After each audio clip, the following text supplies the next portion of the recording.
Hello, everyone. This is City Council Rewind for the meetings that happened on Tuesday, December 5th. I'm Aaron McCulloch, Director of Communications for the City of Broken Arrow, and with me is Councilor Lisa Ford. Hello. Councilor Ford, first time here on the hot seat for the City Council Rewind. I'm excited. Well, fantastic. We got a couple of things that we're going to talk about from the meetings on Tuesday night. One of them is right in your wheelhouse as a former employee of the Broken Arrow Police Department. We'll get to that one in a second. But the first one I want to talk about was this preview ordinance about possibly requiring a permit for panhandling. Now, ultimately, you and the other council members decided not to take any action on this. Let's talk a little bit just about the discussion and the reason for not taking any action. So the reason I wanted to put it on the agenda in the first place is I've had a lot of constituents reach out saying, what are you going to do about it? What can we do about it? You know, a lot of them that like, we don't want this in our city, you know, and these are people that are very loving and giving, but they see what can happen to cities if they don't take control of it. So I just thought it was probably timely to bring it back to council, just have a discussion. And I think what's interesting is I think when people think just because it's on the agenda, we've already made up our mind, we already know how we're going to vote, and it's not that way. Like when people come and talk, we listen. And a lot of times, and people may not know this either, but I could only talk to one other city councilor about that business because it's city business. And if I talk to two other ones, then that's a quorum. So I don't know what the other councilors think about this subject. So that's a way that we can bring it. Of course, we're very transparent. So everyone just kind of listens in on our discussions, I guess, is really what it was about last night. Part of the issues that the constituents had that would call is, you know, I see a lady with a man and a child, and they're worried about the child. Like, what if they're being trafficked, or what if the lady's not his wife and she's, you know? So I mean, they had some legitimate concerns, I felt like, and understandably, why you'd want to bring it before council to discuss it. Well, and not just me. I think all of the city councilors, if a constituent, a citizen brings us, you know, an issue or something, and we're not able just to, like, you know, if it's not a pothole, we can just call and say, hey, we have a pothole. Sometimes it takes a deeper dive, you know, to talk about an item. And all five of us listen to our constituents. So Vice Mayor also said she had been getting a lot of calls about it. I'm sure the other three have as well. One thing that really I felt like it was timely too, because in Tulsa there was 10 people that were arrested because of fraudulent. You know, they were trying to raise money on fraudulent reasons. You know, an 8-year-old that had a funeral, but there really wasn't an 8-year-old that had a funeral. So, you know, our citizens are so giving, and they do want to help. And it's around Christmas time, so people want to give more. I'm in Rotary, and a few years ago, someone from John 3:16 came and talked to us and said, you know, every time you give someone money on the street, you're just prolonging them staying on the street.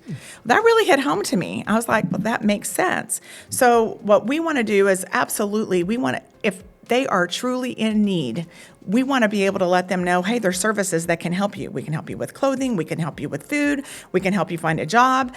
You know, let us give you those resources. Not everybody wants those resources because not everybody is really in need like what we think they are, you know, where they're not going to have a meal that night. Well, they may be going home to a house and they may be getting in their car, but what we see is them, you know, asking for a handout on the street. So it was a great discussion. We did have a couple of citizens that came and spoke on the behalf of the panhandlers. And that was fine too, you know, but it was no action was taken. We didn't even table it. So unless, we bring it up later on, it may be the end of the story. I don't know. But I do think because of the discussions, like, you know, now our communications, I think, are going to push out just reminders. Like, you know, we have Broken Arrow Neighbors, which is a great nonprofit here in Broken Arrow. Give to Broken Arrow Neighbors, you know. Let them be able to help the people. Or John 3:16, which is what's on our signs that we have at some intersections. So, you know, I mean, it was a great discussion. You know, I love serving with the other members of council, and, you know, and we don't always agree on everything, but I love the conversation. So I think it was very productive. Even though no action was taken, we had the conversation.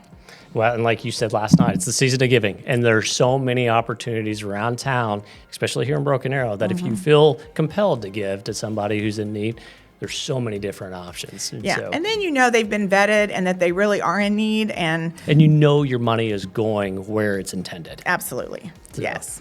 Let's shift gears a little bit. Okay. So council approved $332,000 purchase of 120 new tasers. So our Broken Arrow Police Department is going to be outfitted really well here with some of the newest and latest technology. why was this such an easy approval for you and your council member? I was going to say this was a pretty easy vote for several reasons. For one, and maybe this is what the citizens would want to hear more, is it's going to save us a lot of money. By ordering all 120 of them at the same time, we're getting big discounts from the company that we're ordering the tasers from. So that was, of course, the plus. But for me, and I think really the other council, the most important is officer safety. So we're going from, say, a level 2, I don't know all the technical things, but to a 10, and there's like a 7 in between.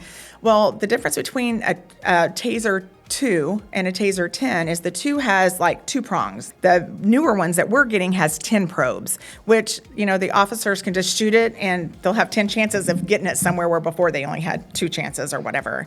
Another thing too is it adds a lot more footage, I guess. It extends that range. Yeah, so the they don't officer have to be as close to the person. Yeah, so the officer doesn't have to be as close to what I would call the bad guy or girl, and that again is another officer safety issue. So we want to keep our officers as safe as possible, obviously, which our citizens do too.